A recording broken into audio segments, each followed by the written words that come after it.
You are reading this sentence right now, but by the time you finish it, now will have already slipped into then. The word you just read is gone, filed away into a past that no longer exists, while your eyes are already reaching for a future that does not exist yet. Somewhere in between, in a gap so thin it seems to have no width at all, you live. You have never lived anywhere else. You have never lived anyone else. Every joy you have felt, every grief, every ordinary Tuesday afternoon spent waiting for something to happen occurred in that same razor's edge called now. And yet if you try to grab hold of it, to hold the present still long enough to examine it, it dissolves in your hands like water because the moment you notice it, it has already become the past. Think about the last time you looked at an old photograph of yourself from 10 years ago or 20 or however long ago it takes to make the person in the picture feel like a stranger wearing your face. There is a peculiar, quiet vertigo in that experience, a sense that the person in the photograph both is and is not you, that some thread connects the two of you across an intervening decade of choices and changes, and yet that thread feels impossibly thin, almost imaginary, when set against how solid and continuous your sense of self feels from me inside, right now, in this instant. Where did that version of you go? Not metaphorically, literally. Where is he or she right now? Common sense says nowhere.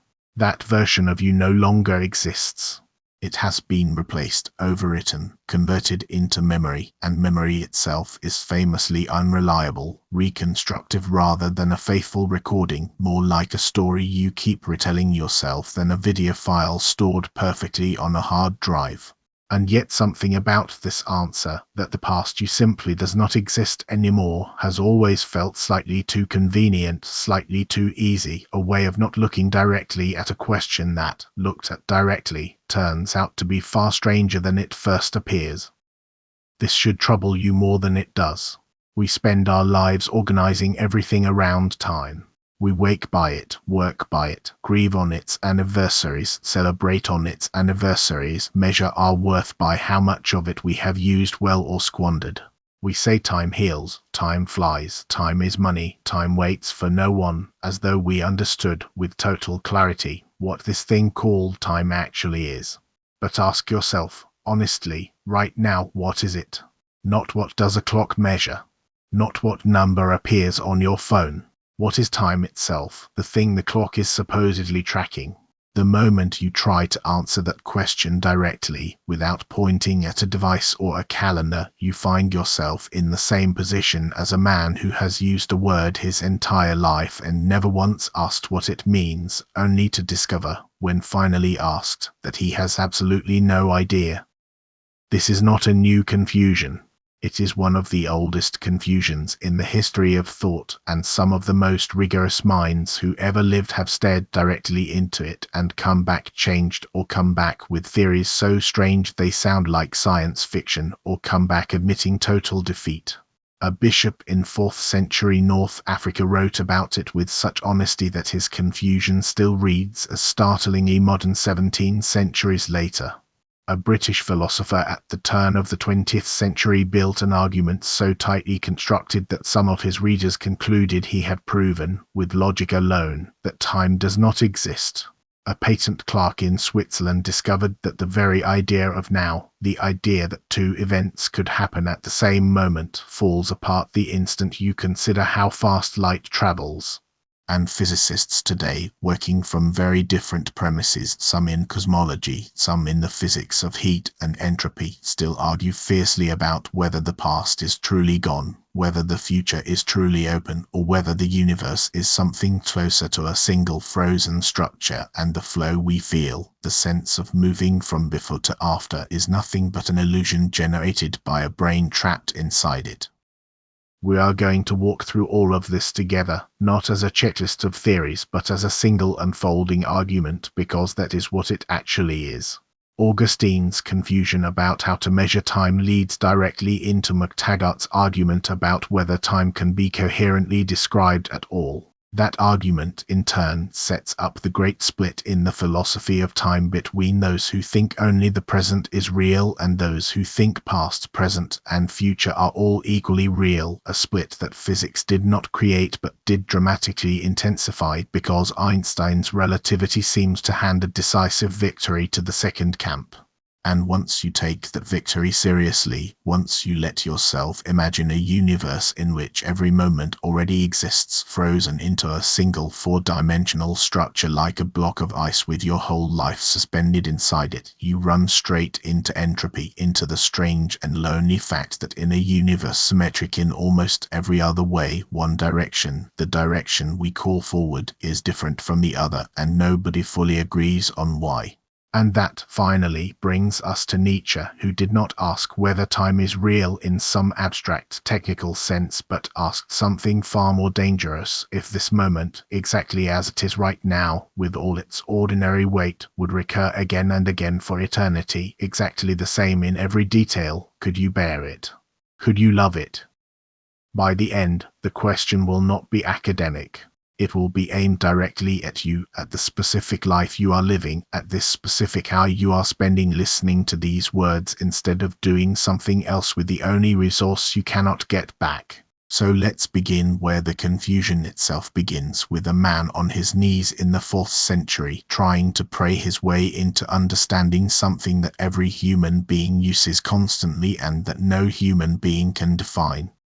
Augustine of Hippo wrote his Confessions somewhere around the year 397, and it is, among other things, one of the strangest autobiographies ever composed, because it is addressed not to a reader but to God, an extended act of prayer in which a man narrates his own moral failures, his conversion, and eventually, in Book 11, turns the entire force of his considerable intellect toward a question that seems at first almost childish in its simplicity: what is time?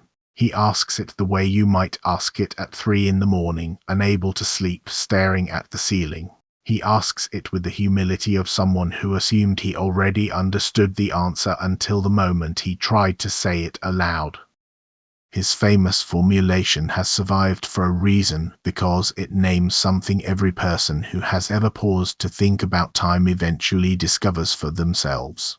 If no one asks him what time is, he knows perfectly well what it is. The moment someone asks him to explain it, he finds he does not know at all. This is not a joke or a rhetorical trick. It is a precise description of a certain kind of knowledge, the kind that lives in use rather than in definition. You know how to walk. You could not write a manual from first principles on the physics of bipedal locomotion, the shifting of weight, the micro-adjustments of balance, the countless muscles firing in sequence, and yet you do it flawlessly thousands of times a day without thinking. Time is like this, except stranger, because unlike walking, time is not something you do. It is something you are apparently inside of all the time, and yet the moment you turn to examine the walls of the room you are supposedly standing in, you cannot find them. Augustine's argument unfolds with a kind of relentless, almost obsessive precision. He begins with the most intuitive division of time available to anyone, past, present, and future. This seems obvious enough. Surely these are the 3 regions time is made of. But watch what happens when Augustine actually presses on each one. The past, he notices, does not exist. It is gone. By definition, the past is precisely that portion of time which is no longer happening, which has ceased to be. If it existed, it would not be past, it would be present. So whatever the past is, it is not a place you could point to and say, there, that still exists somewhere. The future fares no better. The future, by definition, has not yet happened. It does not exist yet. If it existed already, in the ordinary sense of existing, it would not be future, it would already be present. So the future is nothing, not yet, a domain of pure non-being that we nonetheless talk about constantly, plan for, dread, and look forward to, as though it were a place we could eventually arrive at, the way you arrive at a city after a long drive. That leaves the present. Surely, you might think, here at least we have solid ground. The present is real. The present is happening. This is the one region of time that actually exists right now as you read this sentence. But Augustine will not let you rest there either, and this is where his argument becomes genuinely unsettling. Consider the present moment. How long does it last?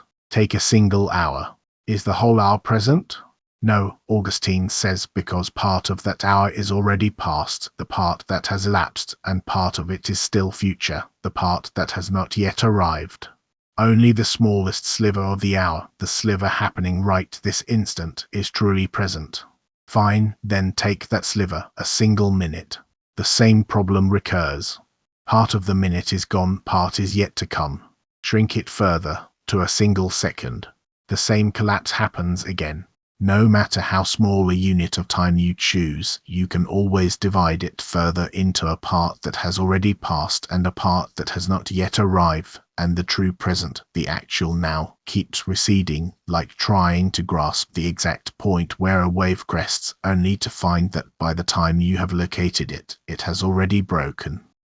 Pursued to its logical end, this line of reasoning suggests that the present has no duration at all. It is not a stretch of time but a dimensionless point, a boundary between the no longer and the not yet, with literally zero width.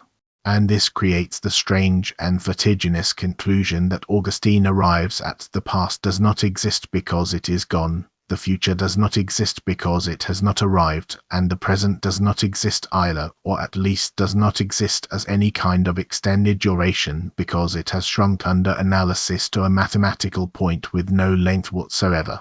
Time, understood this way, seems to be built entirely out of non-being. Every part of it, examined closely enough, disappears. Now Augustine does not simply leave the reader stranded in this paradox, and this is the part of his argument that is often skipped over but is, in some ways, the most important insight in the whole discussion. He asks, if the past and future do not exist as separate places, how is it that we can speak of them at all? How can I remember a conversation from 10 years ago, or anticipate an appointment tomorrow? His answer is that we do not, in fact, experience three separate things called past, present, and future. We experience only the present, always and exclusively, but the present comes in three different forms.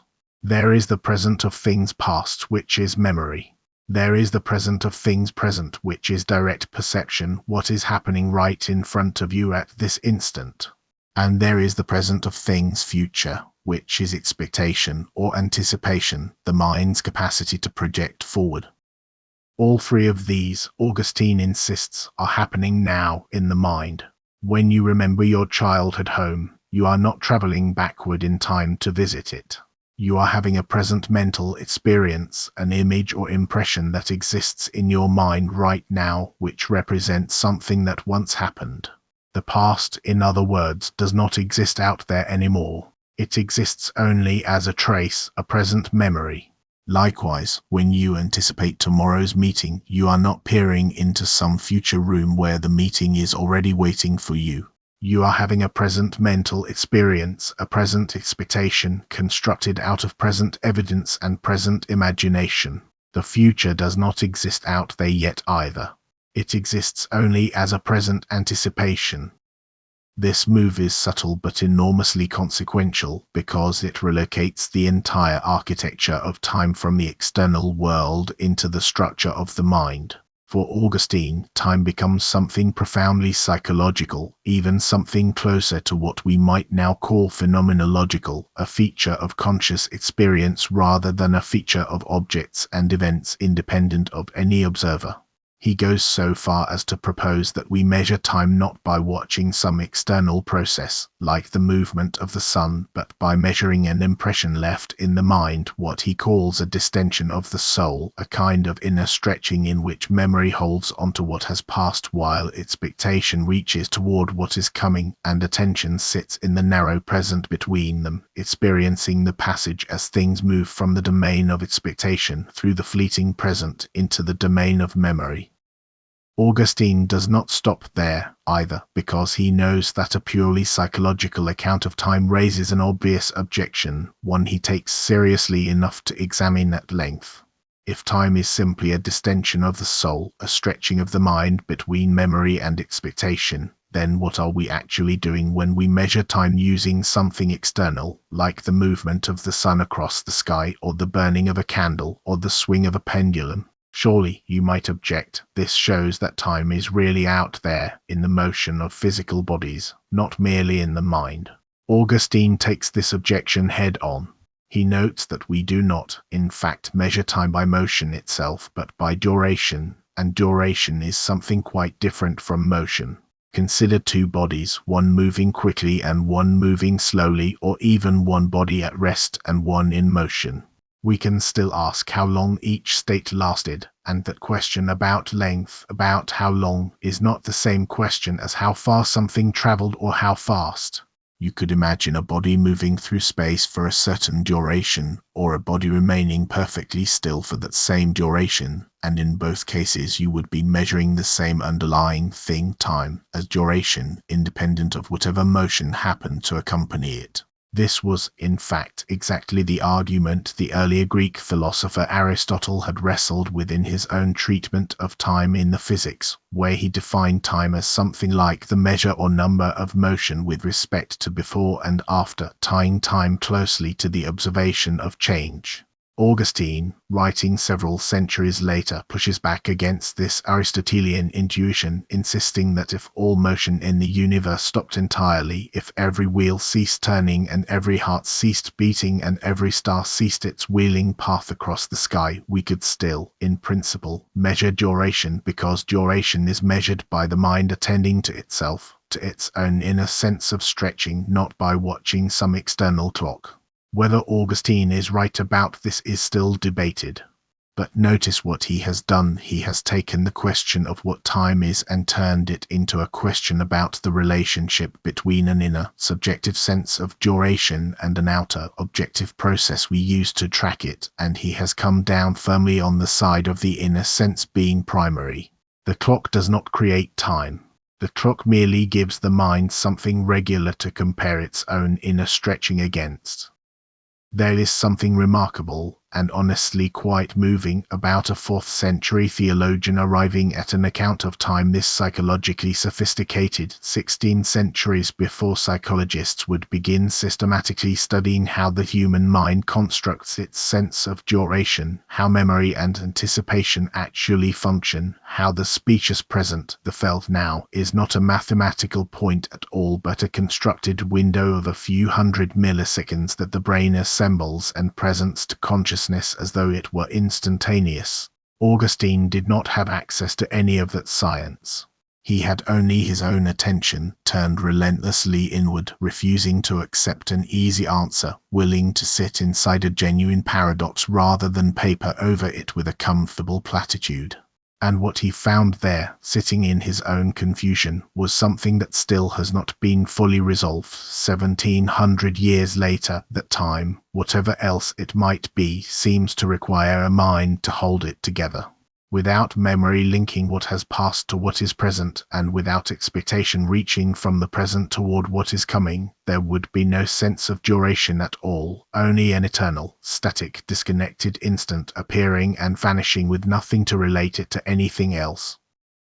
Augustine leaves us, then, with a question hanging in the air rather than an answer resolved. Is time a real feature of the universe, existing independently of any mind that might observe it, or is it fundamentally a psychological achievement, something minds do rather than something the world simply has?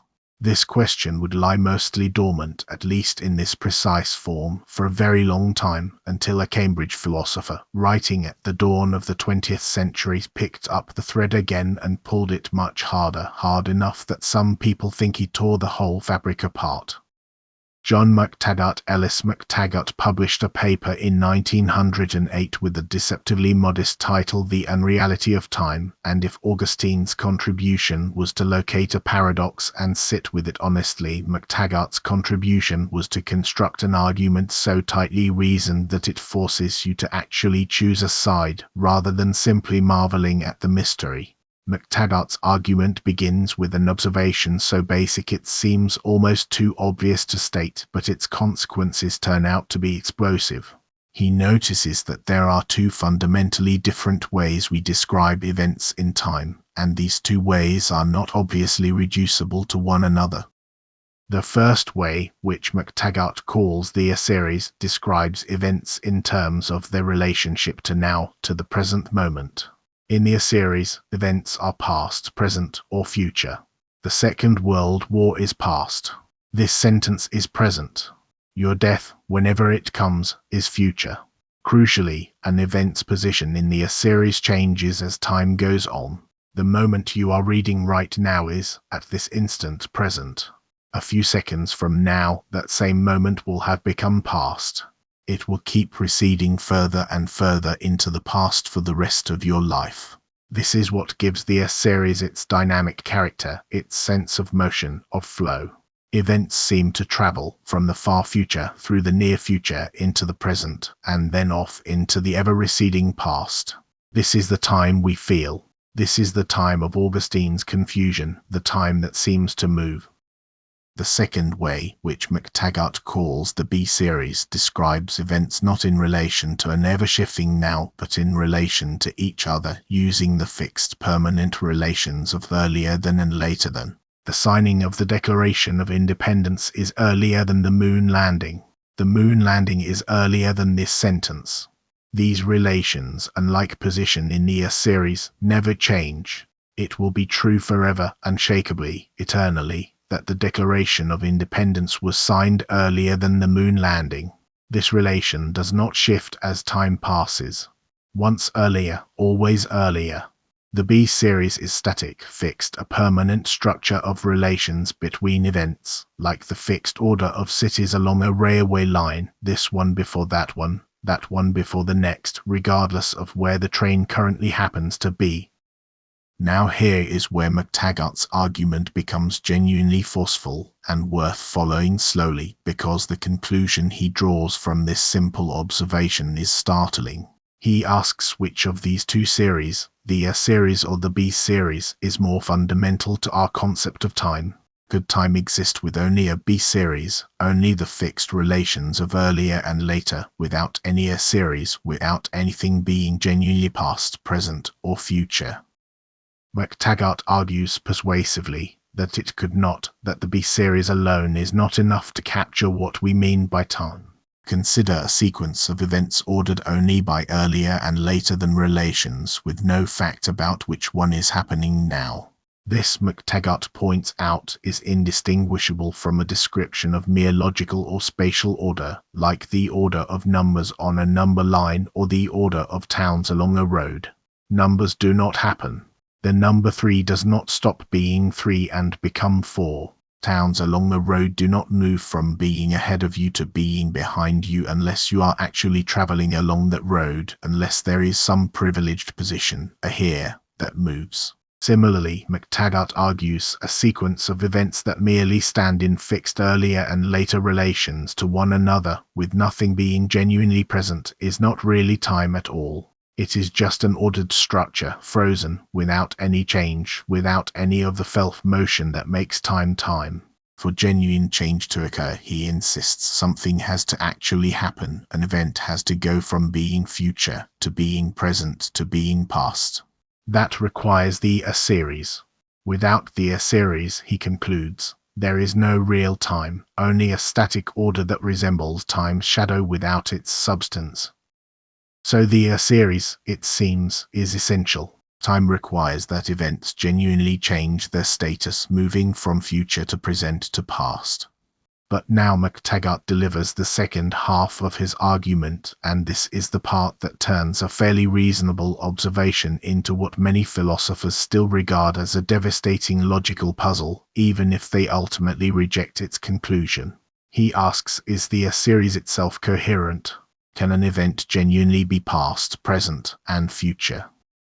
Here is the problem. Take any single event, say, the moment you started listening to or reading this sentence. That event is, at this instant, present. But it was, until a moment ago, future, and it will be, in a moment, past. So this one single event apparently has all three characteristics. It is future, it is present, and it is past. But these three characteristics appear to be mutually exclusive. Nothing can be both past and future at the same time in the same respect any more than something can be both round and square at the same time in the same respect. And yet the series requires that every event possess all three of these incompatible properties over the course of its existence. The obvious defense is to say, well, the event is not future, present, and past simultaneously. It is future at one time, present at another time, and past at a third time. This seems like the natural, common-sense response, and it is exactly the response most people would offer instinctively. But McTaggart saw this objection coming, and his reply to it is the crux of the entire argument, the move that either strikes you as brilliant or as an elaborate trick depending on your philosophical temperament. He points out that this defense, it is future at one time, present at another time, past at a third time, has smuggled in exactly the concept it was supposed to explain. You have used the words at one time, at another time, at a third time, which is to say, you have used time itself, specifically the language of past, present, and future again, to explain how an event can be past, present, and future. You said the event is future at an earlier time, present at a later time, past at a still later time. But earlier and later here are themselves either just B-series relations, in which case you have not actually explained the change, the felt motion, that the series was supposed to capture, or they are themselves further a series determinations, past, present, future, applied to the times themselves, in which case those times now face exactly the same problem, needing their own further times to explain how they can be past, present, and future, generating an infinite regress that never actually resolves the contradiction, only pushes it back one more step forever. McTaggart's conclusion, stated with the same dry confidence throughout the paper, is that the series, properly analyzed, involves a genuine contradiction, that events cannot coherently possess the incompatible properties of pastness, presentness, and futurity, no matter how you try to explain away the apparent contradiction, and that therefore the series does not describe anything real. But we already established that the B-series alone is not sufficient for real time, that without the series, without genuine change, without something actually happening, there is only a static, frozen order indistinguishable from a sequence of numbers. So if the series is required for time but is also self-contradictory and thus unreal, then time itself, McTaggart concludes, is unreal. Not merely that our perception of time is somehow distorted or incomplete, but that time, as we ordinarily conceive it, involving genuine change, genuine flow, a genuine present moving through a sequence of events, does not exist at all. What exists, at most, is a changeless, ordered structure of events related to each other in fixed ways, but with no event uniquely privileged as now, and no real movement of anything from future to past. It is worth sitting with how radical this conclusion actually is, because it is easy to nod along with an abstract philosophical argument and then walk away unchanged, still living exactly as though time obviously flows, obviously moves, obviously has a present moment racing forward through it. But McTaggart is not offering a minor technical correction. He is telling you that the most basic feature of your lived experience, the sense that you are moving forward through your life, that this moment is happening now in some privileged way that yesterday and tomorrow are not, might be, on the most rigorous analysis available, a kind of systematic illusion, something your mind generates that does not correspond to anything actually built into the structure of reality. It is worth pausing here to note that McTaggart himself distinguished a third way of describing time, which he called the C-series, a series that shares the fixed ordering of the B-series, earlier and later, but strips away even the direction of that ordering, leaving only the bare fact that events are arranged in some sequence, without specifying which end of the sequence counts as the beginning and which counts as the end. Think of a row of books on a shelf, ordered by the year each was published.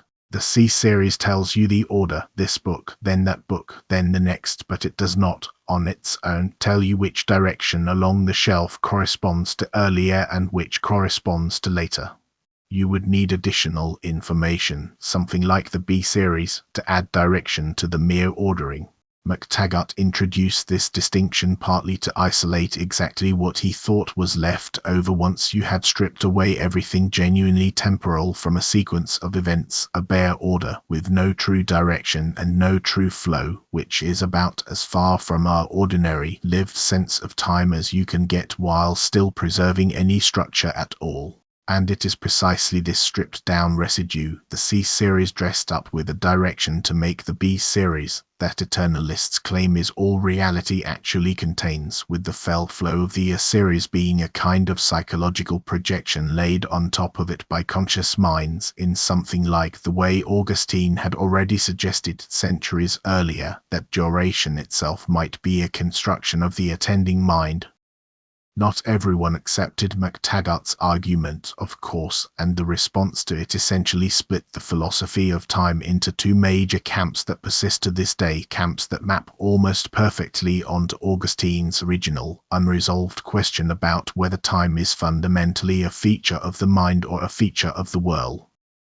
It is worth noting that presentism does not escape entirely unscathed, and its critics have pressed on it just as hard as its defenders have pressed on eternalism.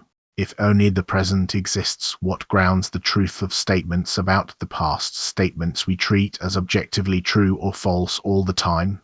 It seems true, right now, that Julius Caesar crossed the Rubicon, and it seems false, right now, that he did not.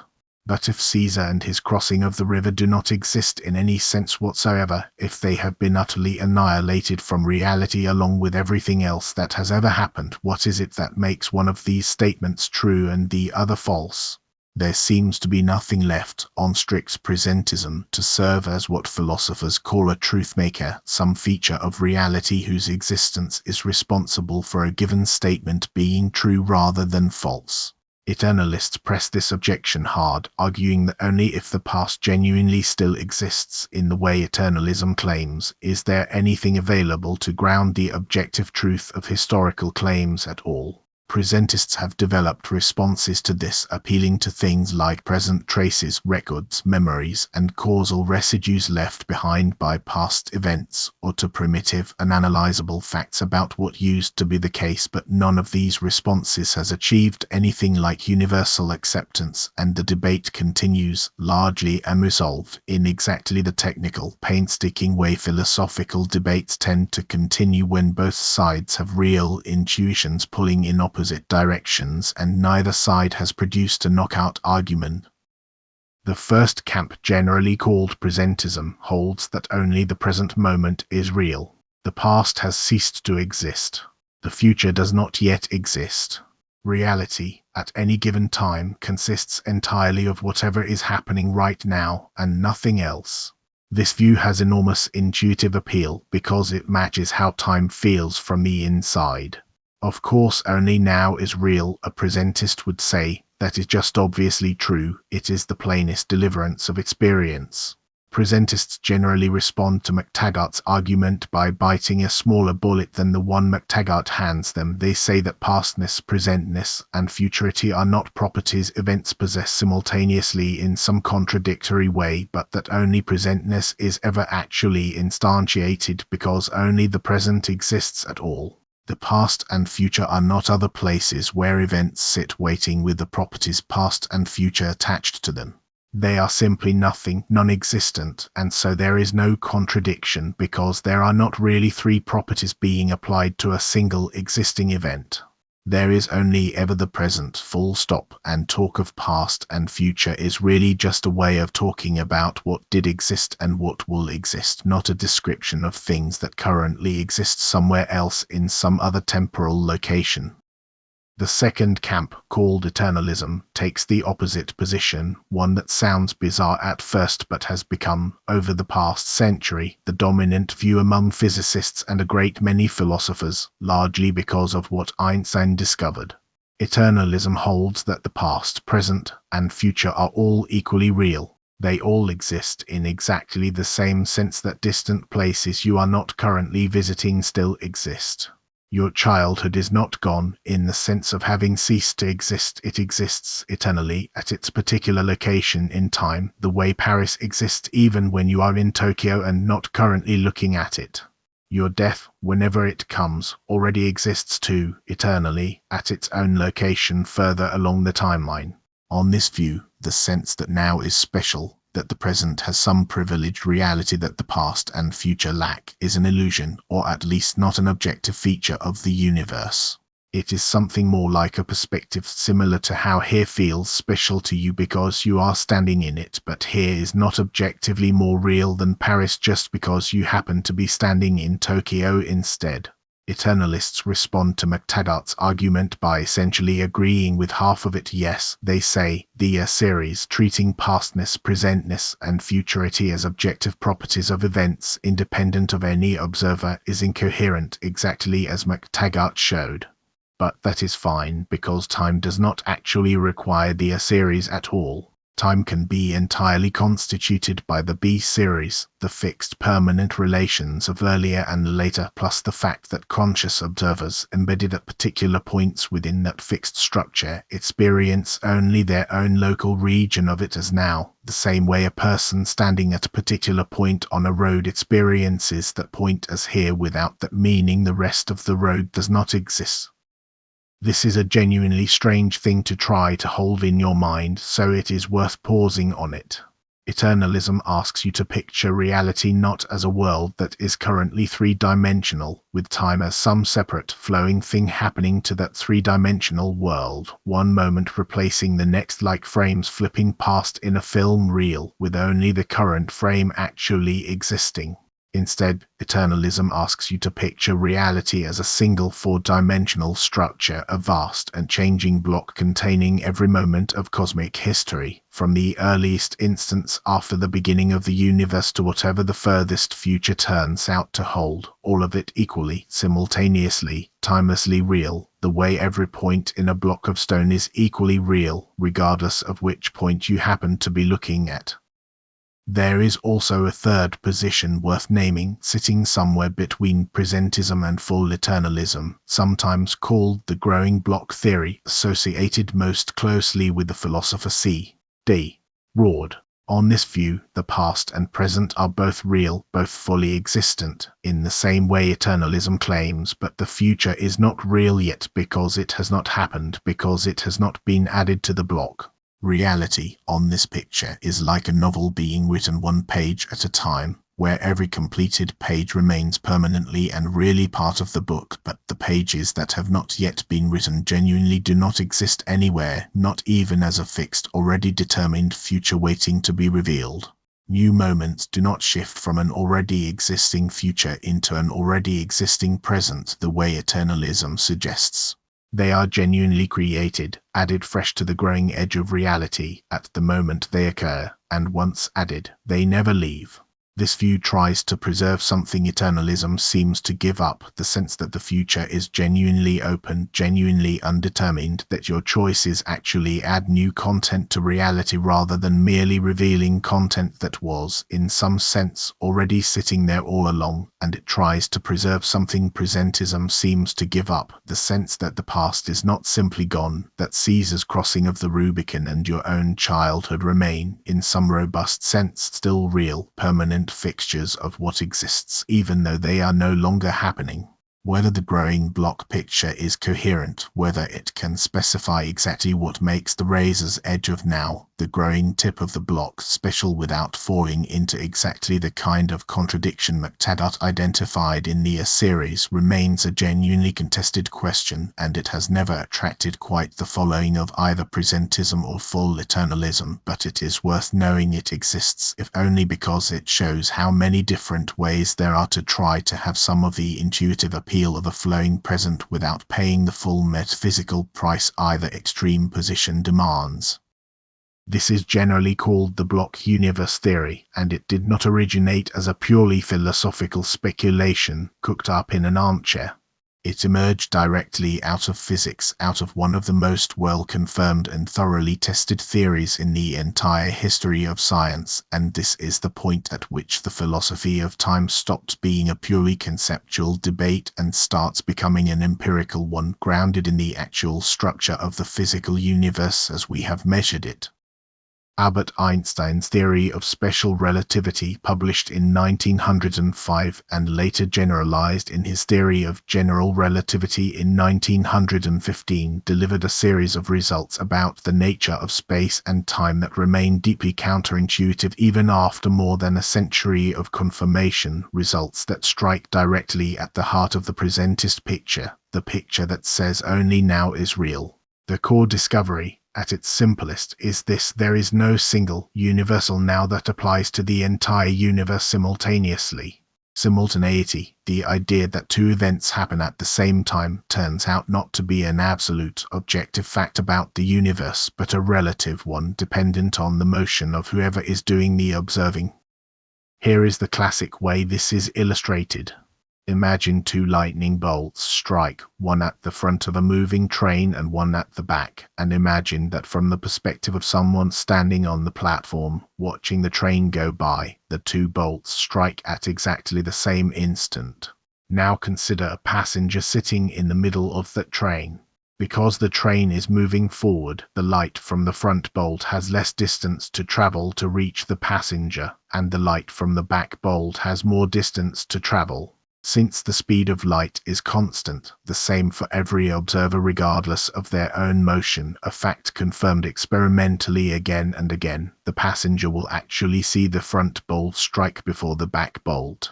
From the platform observer's point of view, the two events were simultaneous. From the moving passenger's point of view, they were not simultaneous at all, one clearly happened before the other. And crucially, neither observer is wrong. There is no further fact of the matter, no God's eye view available anywhere in the universe that could settle which observer's judgment about simultaneity is the true one. Simultaneity itself, the entire concept of two events happening at the same time, depends on your frame of reference, on how you happen to be moving relative to what you are observing. This is not a minor technicality, and it is not a claim about the limitations of measurement or perception. It is a claim about the actual structure of space and time themselves, confirmed through an enormous range of experiments, from particle accelerators to atomic clocks flown on airplanes to the everyday functioning of GPS satellites, which have to correct for exactly this kind of relativistic effect in order to remain accurate. The universe, according to relativity, does not consist of a three-dimensional space that persists through a separate dimension of time, one universal now shared by everyone everywhere.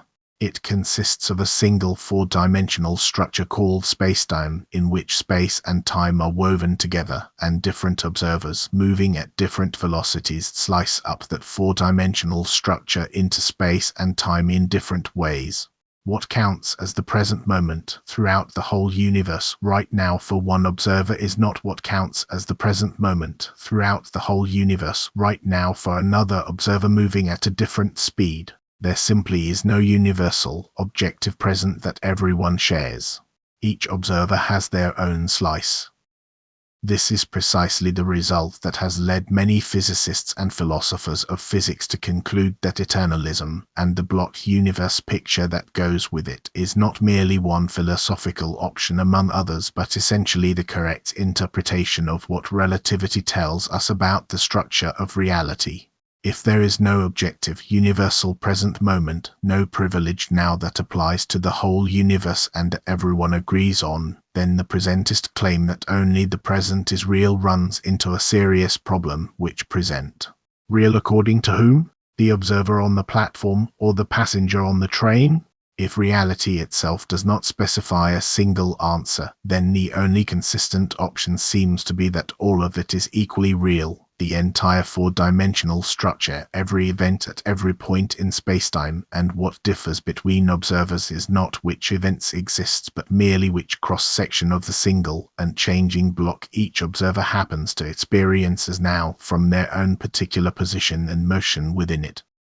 Einstein himself seems to have taken this implication with total seriousness, and there is a passage often quoted from a letter he wrote in 1955, just weeks before his own death, to the family of his lifelong friend Michel Besso, who had recently died.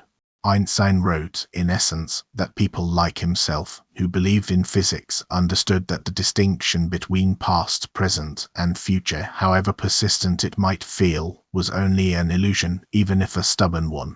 This was not a passing rhetorical flourish. It followed directly, in Einstein's own understanding, from the physics he had spent his life developing. If spacetime is a single, unified four-dimensional structure, then Besso's death and Besso's life and every moment of Besso's existence and every moment of Einstein's own existence, past and future alike, are simply parts of that structure existing eternally at their respective locations, the way different cities exist at their respective locations on a map, regardless of which city you happen to currently be standing in. Try to actually hold this picture in your mind for a moment, not as an abstract equation, but as a picture of your own life. On the block universe view, you are not a three-dimensional creature moving through time the way you move through a room. You are, more accurately, a four-dimensional creature extended not just in height, width, and depth, but also in duration, and what you experience as your life, the sequence of moments from birth to death, is really more like a single, static object in four dimensions, something more like a very long, very complicated worm stretching from one end of your timeline to the other, with the infant version of you and the elderly version of you both existing permanently at their respective locations along that worm, neither one more real than the other, neither one gone, neither one yet to arrive, both of them simply there, the way your head and your feet are both there, at different locations in space right now. Consciousness, on this view, does not travel through time the way a train travels along a track, passing through stations that then cease to exist behind it. Instead, consciousness is something more like a series of experiences, each one occurring at its own fixed location within the four-dimensional structure, each one having exactly the qualitative feeling of being now from the inside, but none of them more objectively now than any other, in the same way that every point along a road has the property of being here from the perspective of someone standing at that particular point, without any of those points being more truly here than the others in some absolute sense. This is, frankly, one of the strangest ideas that a serious, empirically grounded scientific theory has ever forced upon us, stranger in some ways than anything Augustine or McTaggart imagined from pure reflection alone, because it is not merely a logical puzzle to be solved with clever definitions. It is, according to a great many physicists, simply what the equations say the universe is actually like. And if you take it seriously, genuinely seriously, not just as an interesting thought experiment to entertain for a few minutes before returning to ordinary life, it means that somewhere in this single, frozen, four-dimensional structure, the day you were born already exists unchangingly, and the day you will die already exists too, unchangingly, at its own fixed coordinate, and everything in between, every argument, every kiss, every quiet, unremarkable Tuesday you will never remember specifically because nothing happened, all of it is simply there, laid out, the way the chapters of a book you have already finished are all still there, printed on the page, whether or not you happen to be currently reading that particular page. But before we let this picture settle into a comfortable, if unsettling, conclusion, there is a piece of the puzzle that the block universe, on its own, does not obviously explain, and it is a piece that many physicists consider to be one of the deepest unresolved problems in all of physics. If the whole four-dimensional structure simply exists all at once timelessly, with the past and future equally real and equally fixed, then why does experience have a direction at all? Why do we remember the past and not the future?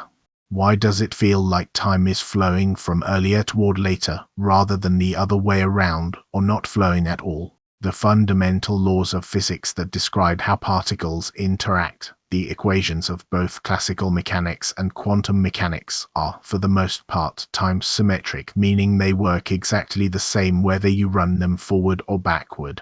If you filmed two billiard balls colliding and played the film backward, the backward version would look just as physically plausible, just as consistent with the laws of motion as the forward version.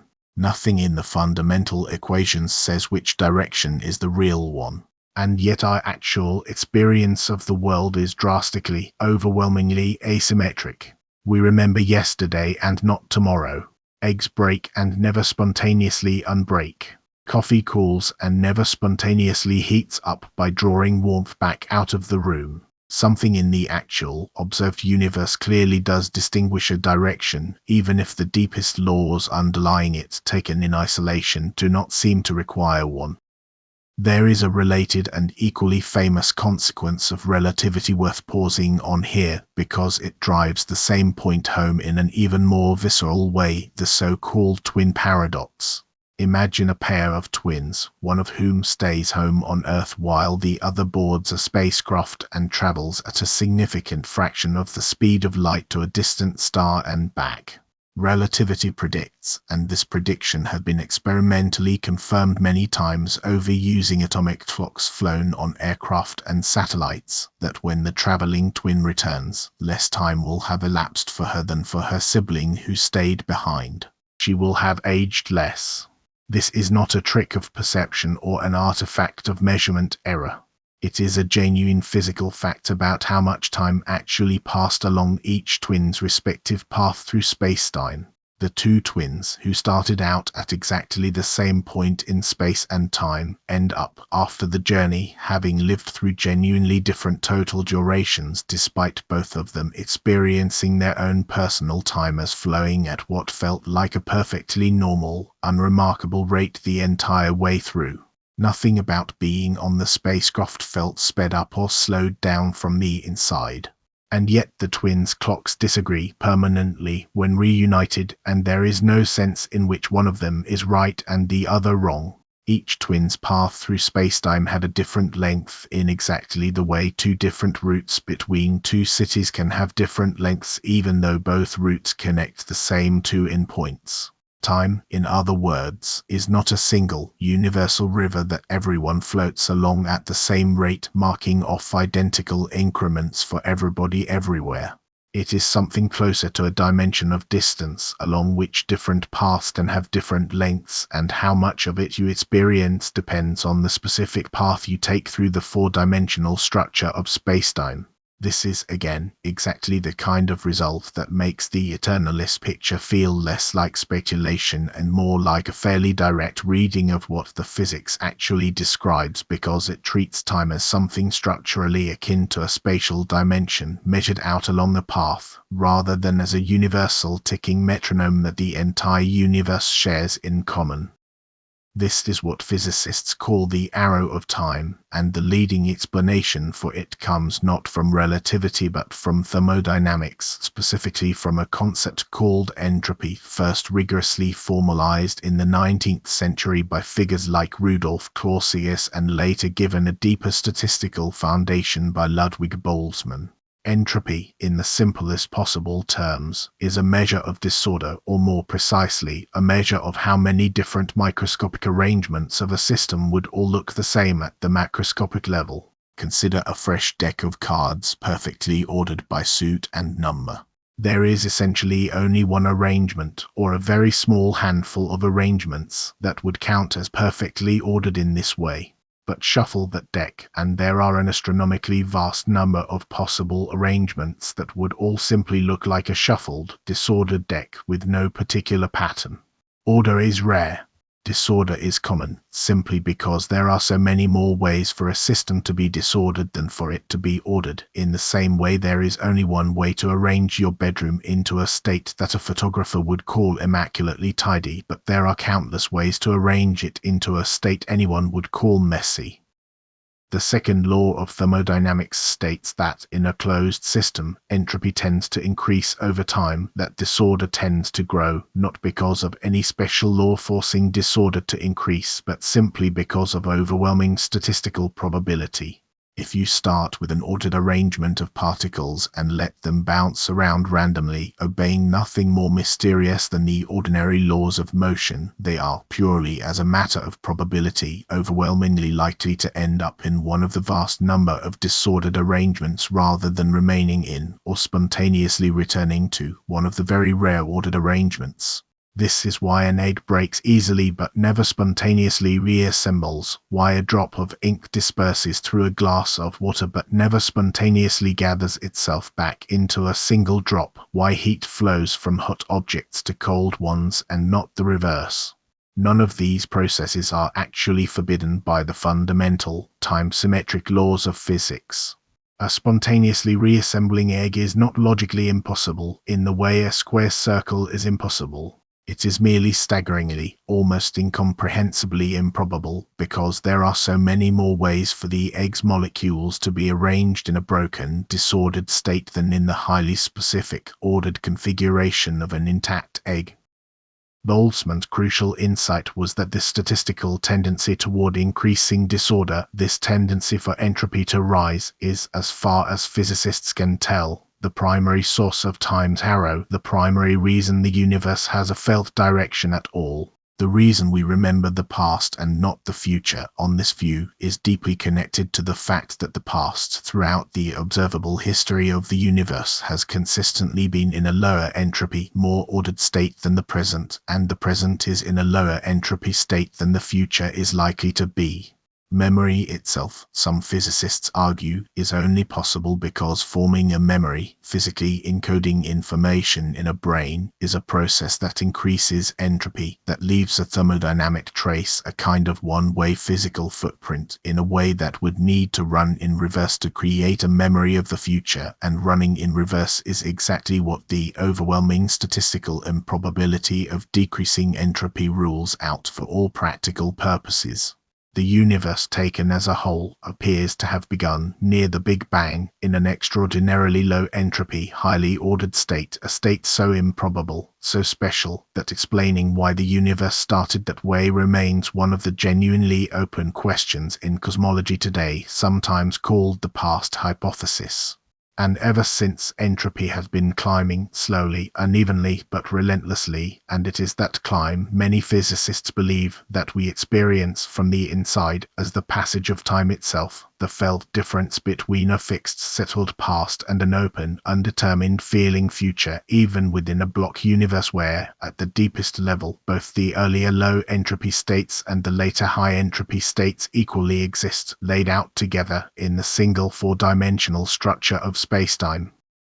There is something genuinely dizzying about holding these two pictures together at once, the eternalist block universe, in which your entire life, beginning to end, already exists fixed and changing, timeless, and the thermodynamic arrow of time, which explains why, from within that frozen structure, you nonetheless experience something that feels exactly like motion, like flow, like an open future rushing toward you and a closed past retreating behind you, even though, from outside the structure, so to speak, nothing is moving or flowing at all. It is a little like being a character within a novel who genuinely experiences suspense while reading through their own story for the first time, not knowing what happens next, even though every word of every chapter, including the ending, was already written and fixed on the page long before that particular sentence was ever read. The suspense is real as an experience. The uncertainty about what happens next is real as an experience. But the actual content of what happens next is not, in fact, undetermined. It is already there, on a later page, waiting. It is worth sitting for a moment with how strange it is that physics, of all disciplines, the field most associated with cold, hard, objective fact, has ended up delivering a picture of time that sounds, on its face, almost mystical, almost like something out of a religious or poetic tradition rather than a laboratory.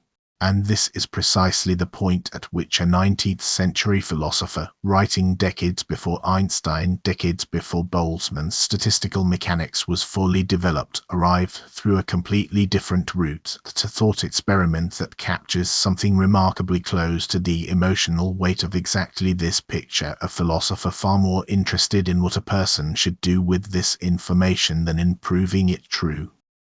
There is a further wrinkle in the entropy story that deserves mention because it shows how strange this whole line of reasoning becomes once you follow it all the way to its logical end.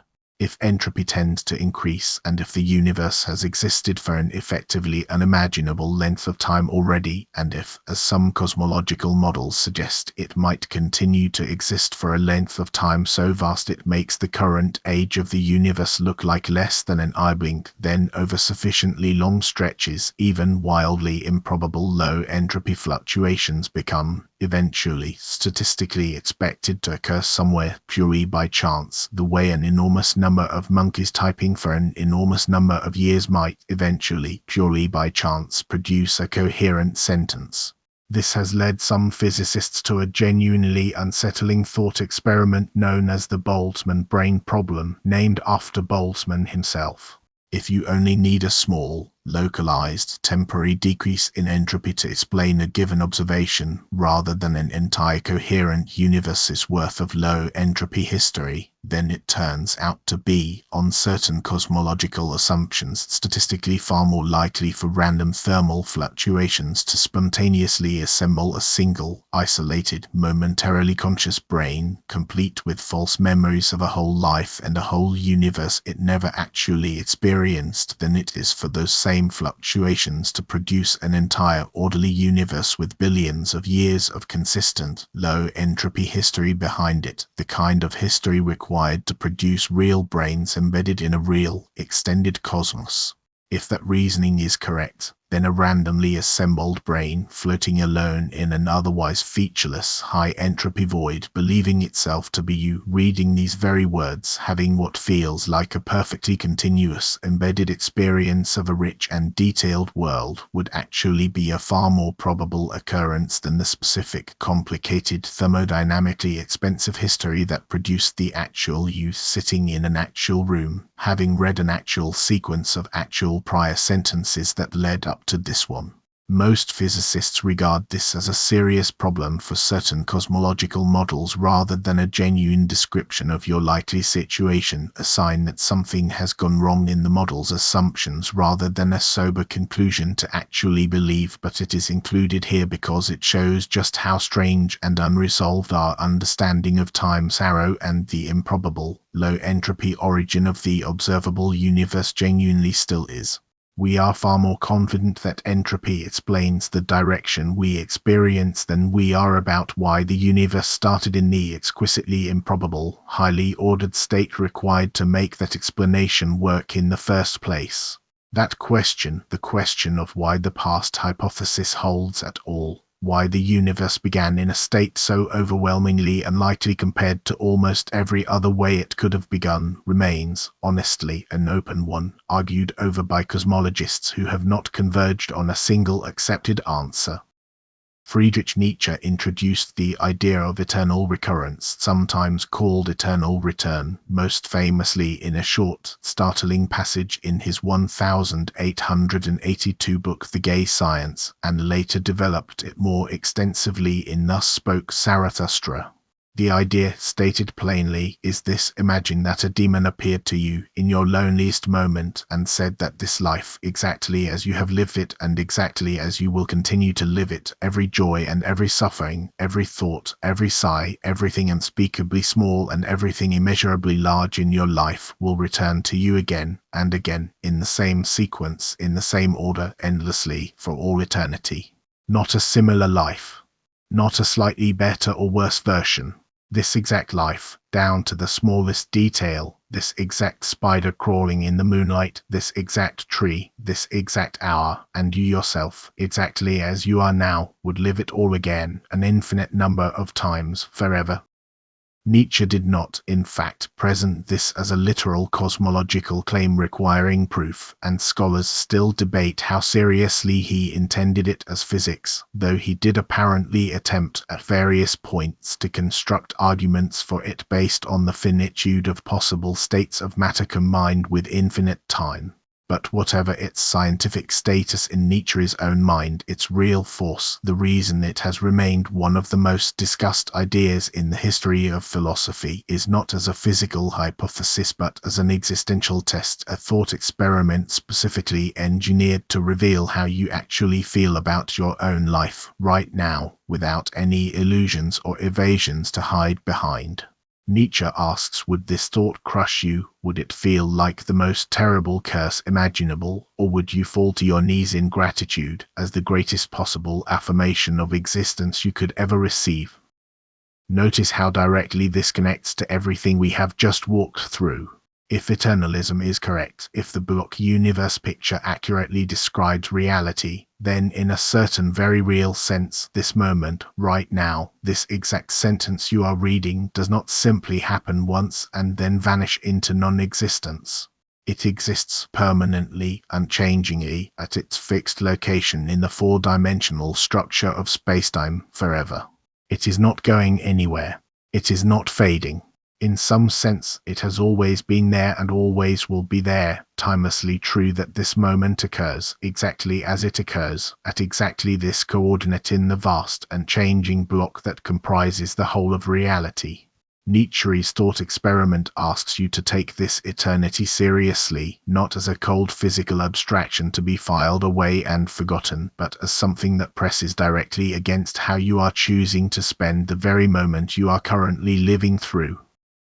In Thus Spoke Zarathustra, Nietzsche develops this thought further through an image that ties it directly back to the metaphysical questions we have already spent so long examining. Zarathustra describes standing at a gateway inscribed with the word moment, where two paths meet, one stretching backward into the past, one stretching forward into the future, both of them, he insists, running on into eternity in either direction.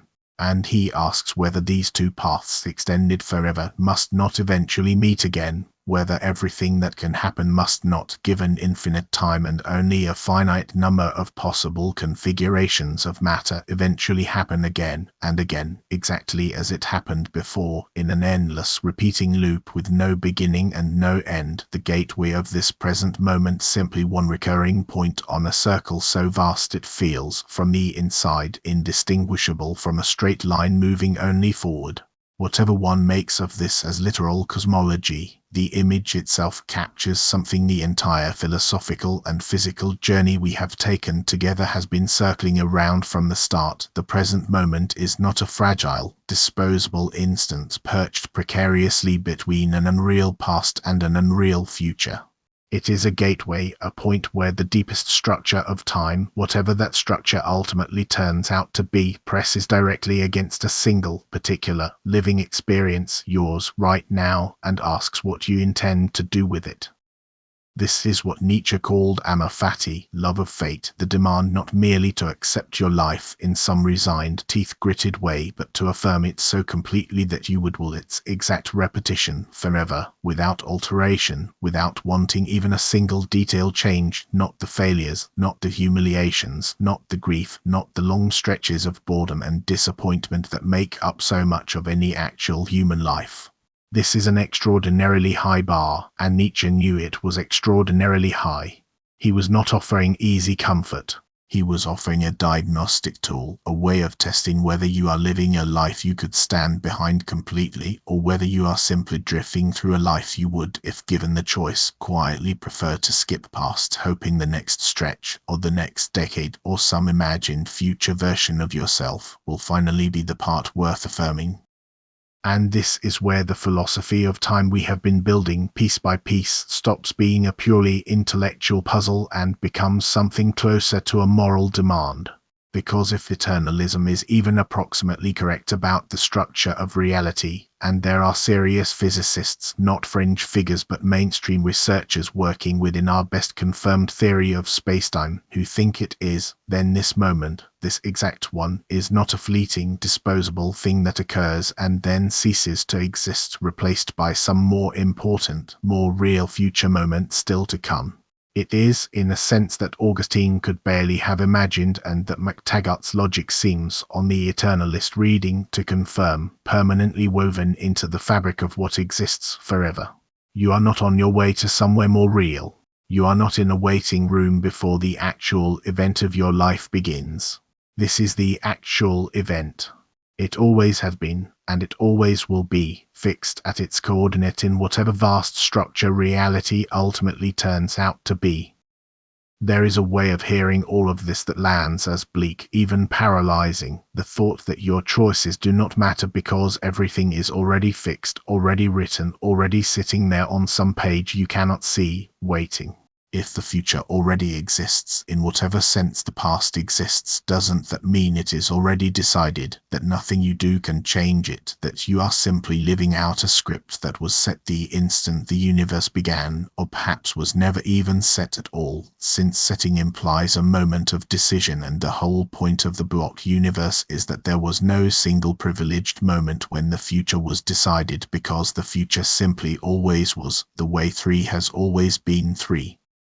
But there is another way of hearing it, one that Nietzsche seems to have been reaching toward, and it is worth sitting with as we come to the end of this. The fact that this moment is permanent, that it does not simply flicker into being and then vanish into nothing, does not diminish its weight. It increases it.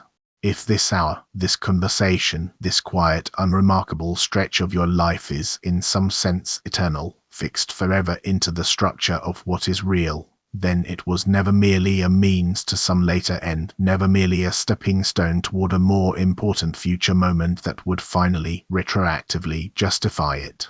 It has to justify itself, on its own terms, because it is not going anywhere. It is not being replaced. It simply is permanently, exactly as you are choosing to live it right now.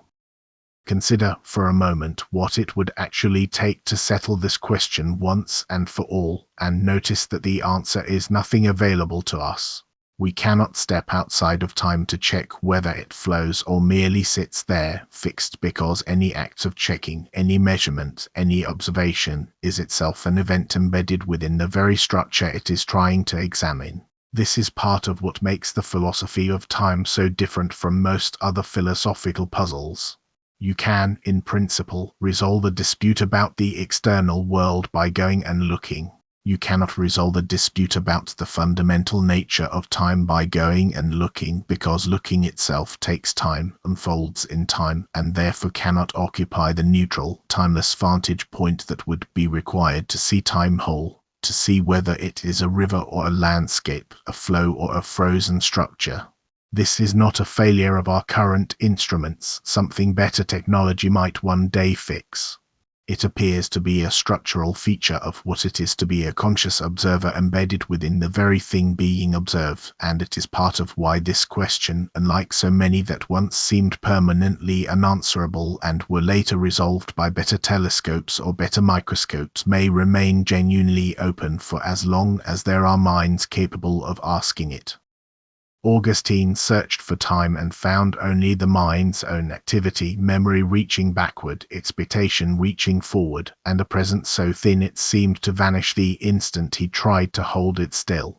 McTaggart searched for the logic underlying our ordinary concept of time and found what looked to him like an outright contradiction, forcing anyone who takes his argument seriously to choose between a present that is the only real thing there is and a whole frozen structure in which nothing is uniquely privileged as now at all.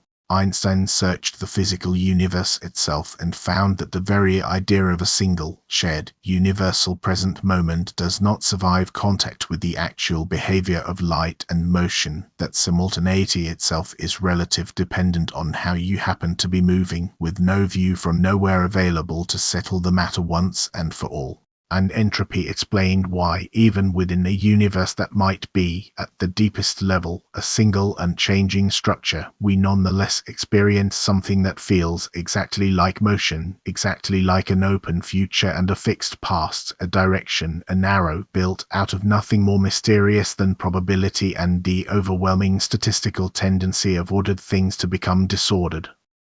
None of these thinkers agree with each other on the details. Augustine would likely have found the block universe strange, even threatening, to his picture of a God who acts in time, who hears prayers now and answers them. Presentists and eternalists still argue in journals and conferences about which picture the physics actually supports, and whether physics alone can even settle a question this deep about the fundamental nature of reality. The precise relationship between entropy and the felt direction of time remains, honestly, one of the most contested and unresolved areas in the philosophy of physics, with serious researchers still disagreeing about whether entropy fully explains the arrow of time or merely correlates with it. This is not a solved problem, wrapped up neatly with a bow on top. It is a live, ongoing argument, conducted by people who have thought about it far more carefully than a single conversation like this one could ever fully capture.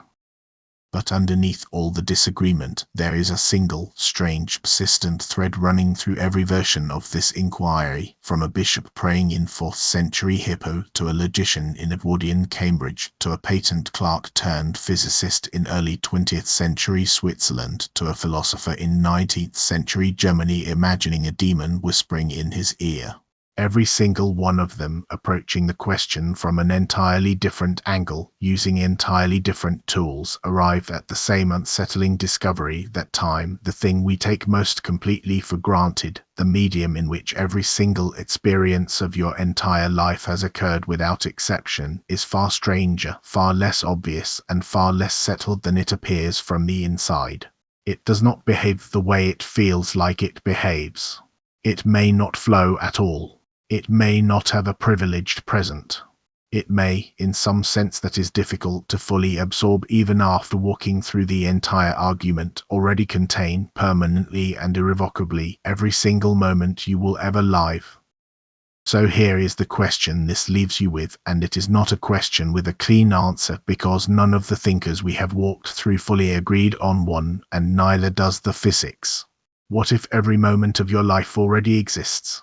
Not existed once and then vanished. Not will exist someday and does not yet, but exists permanently and changingly, right now and forever, fixed at its own coordinate in whatever vast structure reality ultimately turns out to be, in exactly the same way the moment you are living through this very instant exists. What would that mean for the hour you are about to spend after this one ends?